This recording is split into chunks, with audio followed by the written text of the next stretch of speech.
بسم الله الرحمن الرحيم. magacaygu waa Khaalid Xaashi Maxamed. halkan waxaan ku soo gudbin doonaa maanso laga magac baxday Cabasho.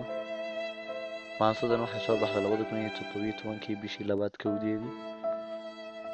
maansadan wuxuun bay si guud uga hadlaysaa talo iyo waano iyo hogo tusaaleyn,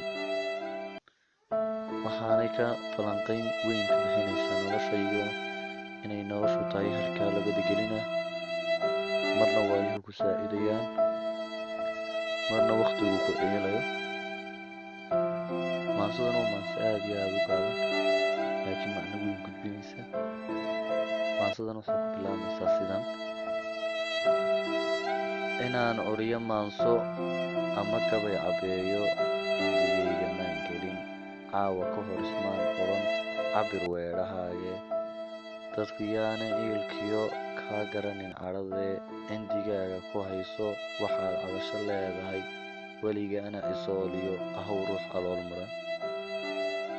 cabdiyow adduunyadu way ayna badantoo mar bay ku ciisaa, cadow badan ku yeeshaa, ood aynad guurtaa, murugiyo caloolyow naftu cabasho badisaa, mar bay ku casuumtaa dadka kaa cisaysaa, ood nabad iyo caaniyo cilmi iyo badhaadhiyo ku cawaysaa farxado caashaqa la deristaa.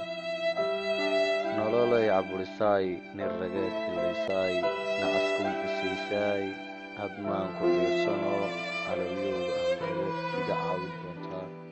wabilaahi towfiiq.